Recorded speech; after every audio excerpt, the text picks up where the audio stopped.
माँ की खोई हुई बेटी राधा का लौट आना। बाहर तूफानी रात थी। बारिश रुकने का नाम नहीं ले रही थी। अहाना मंदिर से लौट रही थी, हाथों में प्रसाद, मन में सुकून। तभी सड़क किनारे एक औरत गिरी हुई दिखी, सफेद साड़ी में भीगी, कांपती हुई। अहाना दौड़ी, आप ठीक हैं? चलिए, मैं आपको घर छोड़ देती हूँ। उसने जैसे ही औरत का चेहरा उठाया, कुछ जाना पहचाना लगा। वह औरत बोली, मेरे पास अब कोई घर नहीं। जिससे प्यार किया था वो अब इस दुनिया में नहीं, और जो मेरा परिवार था वो भी मुझे छोड़ चुका है। अहाना का दिल पिघल गया। उसने पूछा, आपका परिवार कौन है? औरत ने कांपती आवाज में कहा, वे यहीं रहते हैं, सेन हाउस में। अहाना के चेहरे का रंग उड़ गया। सेन हाउस यानी दुर्गा माँ का घर। और उस औरत के चेहरे की झलक बिल्कुल दुर्गा देवी जैसी थी। अहाना समझ गई, यह और कोई नहीं, दुर्गा देवी की छोटी बेटी राधा है। अगली सुबह अहाना राधा को साथ लेकर सेन हाउस पहुंची। दरवाजा खुला और सबकी नजरें राधा पर टिक गईं। माहौल में सन्नाटा था, हैरानी, डर और गुस्से का मिलाजुला रंग। दुर्गा देवी का चेहरा सख्त हो गया। तू तो इस घर की इज्जत मिट्टी में मिलाकर गई थी, अब क्यों लौटी है? राधा ने हाथ जोड़ लिए, आंखों से आंसू बह निकले। मान, मैंने गलती की थी, लेकिन अब मेरे पास कोई नहीं है। दुर्गा देवी ने ठंडे स्वर में कहा, हमारे लिए तू मर चुकी थी। और मुंह फेर लिया। पूरा घर सन्न रह गया।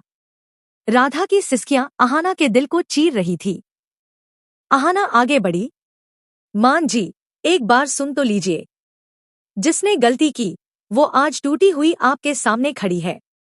क्या माँ का दिल इतना सख्त हो सकता है? राधा की आंखों में बीते दिन तैरने लगे, वो वक्त जब उसने एक आम लड़के से प्यार किया था। दुर्गा देवी ने कहा था वो इस घर की बहू बनने के लायक नहीं, पर राधा ने सब छोड़कर शादी की।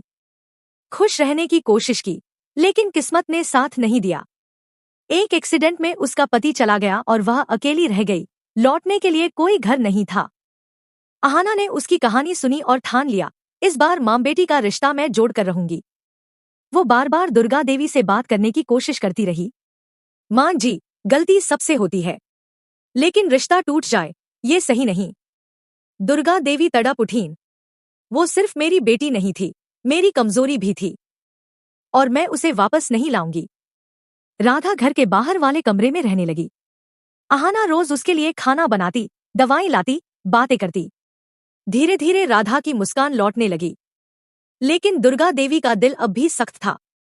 इसी बीच घर में पी मुनि की एक और चाल सामने आई।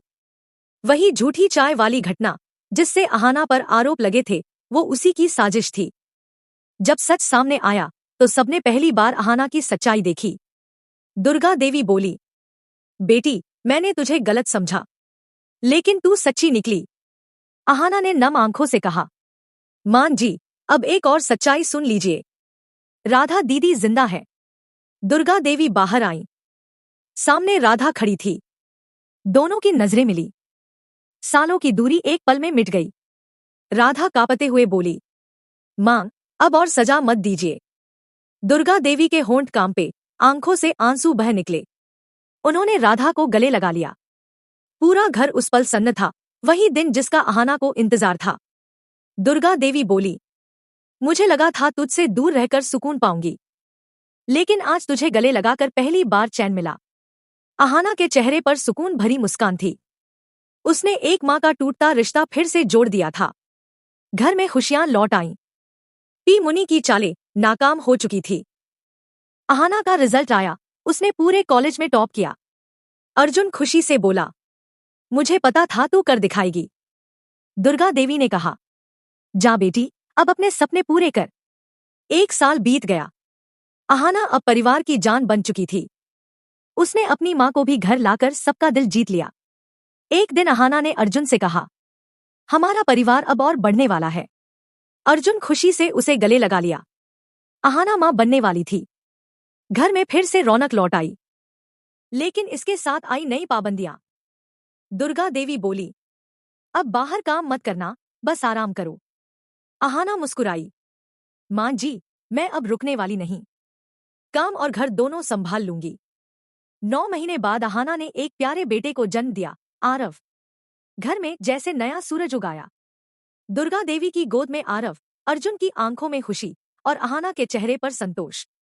पर कहानी यहीं खत्म नहीं हुई, क्योंकि पी मुनि की एक आखिरी साजिश अभी बाकी थी। उसने अहाना की दवाई में कुछ मिलाने की कोशिश की, लेकिन अहाना ने उसका हाथ पकड़ लिया। बस बहुत हुआ, अब मैं डरने वाली नहीं। पी मुनि को घर से निकाल दिया गया। घर फिर से खुशियों से गूंज उठा। राधा अब पूरी तरह स्वस्थ थी। मां बेटी एक हो चुकी थी। अहाना ने साबित किया कि मां बनने के साथ साथ औरत होना भी एक ताकत है। उसने कहा, परिवार को जोड़ने के लिए खून का रिश्ता नहीं, दिल का रिश्ता चाहिए। और यही सच्चाई थी जिसने सेन हाउस की हर दीवार को फिर से रोशन कर दिया। Closing call to action hook. अगर आपको भी लगता है कि अहाना ही इस कहानी की असली हीरोइन है, तो कमेंट में लिखिए टीम हाना और बताइए, अगर जिंदगी में एक अहाना जैसी बहू हो, तो क्या कोई रिश्ता कभी टूट सकता है?